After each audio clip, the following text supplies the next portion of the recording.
Greetings, dear ones. I'm Kryon of Magnetic Service. The human psyche has trouble with this, and they always have. If a man writes something in a jail cell in the dark when no one's looking, and then publishes it later, and it becomes the Word of God, no one has trouble. If a man does it in person, people question it. And so the very concept that you might have in your body a portal that can open to the Creator is suspect to everyone. Now I know who's here. And I say that in love. I know who has gone the route. I know who is awakened with difficulty. I know the ones who awakened with ease. I know the ones who are old souls and the ones who are not. And there is no judgment of any of these. They just are. But all of you have had to make a decision. And the decision is that you do not stand alone on the planet. And if you listen to the words of the astronomers who have done the math and have realized that against all odds there had to be intelligence in creation. The very term intelligent design creeping into astronomy. And by the way, against the wills of many scientists who say they want to keep it clean. They don't want an influence in the galaxy, but it doesn't follow the bell-shaped curve. They're realizing as well, there is something that cares. And that something that cares can have many names. And there are those who would assign the God word to it, others the creative source, others spirit, others simply the love source. And there are those in the room who know it so well and count on it, who have learned to drop into their core to heal themselves in times of trouble, to disengage from the fear.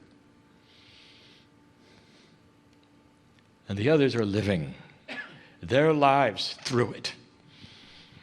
And you wouldn't be in the room if there wasn't some feeling, perhaps, that God is there. And so it brings it back, does it not, to the statement I just made. You had to work at it, human being, to get to the place where this experience that you're seeing right now is believable to your psyche. And when that door starts to open, you give permission for validation, and that comes with the energy of emotion. Can you feel it? My partner is still in his body, and his consciousness is still there. He steps aside and allows the creative source to speak through him, the pineal wide open, with as few filters as possible, using his language, his culture, and his mind to deliver to you the beautiful words from my side of the veil. And they are as follows: we know you. And that inside of each of you, what you perhaps call whatever you want to a soul, is your true attributes of creation. That's you. You belong to the universe. And when you're not here, you're with us.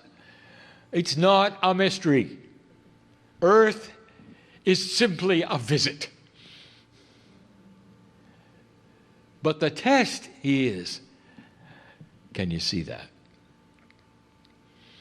And so as you sit in the chairs and these brief moments, I want you to feel the reality that this message is real and that you are much more than biology.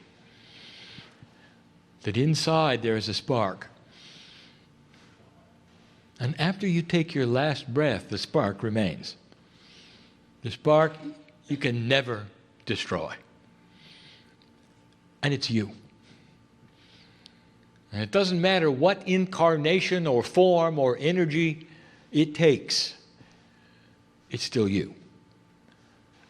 And so we celebrate the yous in the room because that's what I love. And that's who I know. For the yous, to me, are family. And I know all of the yous here. The ones who are doubting that this is real, the ones who think it's a trick, and the ones who are having a healing at the moment because they have dropped into their core and they know it's real. And this is the difference, human being, and this is the test. How real can you make it? And can you live by it, with it, through it? And it won't make you strange. It makes you beautiful.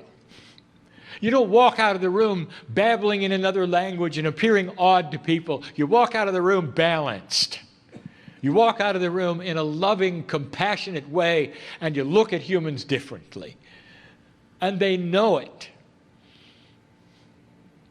This is all of the masters of the earth knew this. They taught it to you. Didn't you just love to be with them? And some of you were.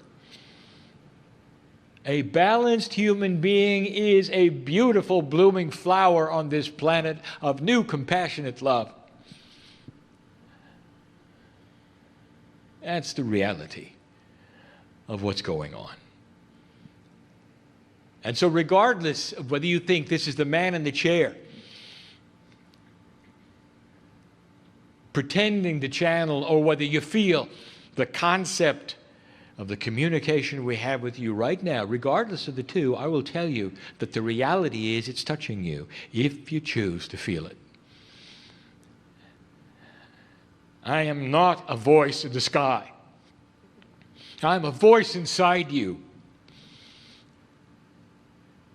And I have my hand out, not as Kryon, but as a representative of the family, of all that is, that planted the original seed on this planet and created you, the biology around the divine soul.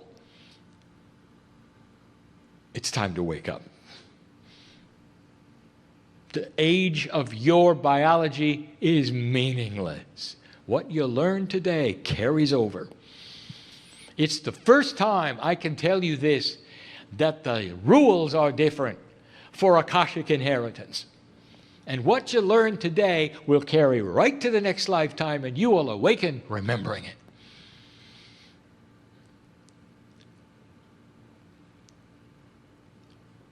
Tonight, before you leave the room, I'll give an esoteric message. I'm going to give it today and tomorrow. It's complex.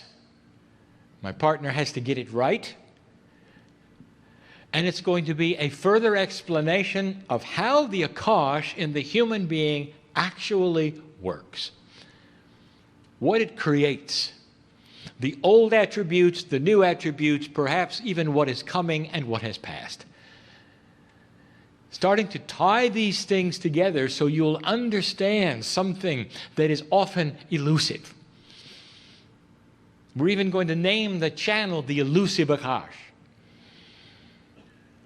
And you're ready to hear some concepts.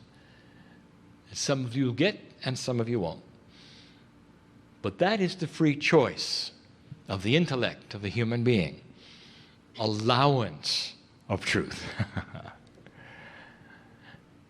Allowance of truth is biased in tradition. If it isn't what you were told, you're resistant. But if it's what you feel, therein lies the puzzle. Free choice. We'll see in a moment. And so it is.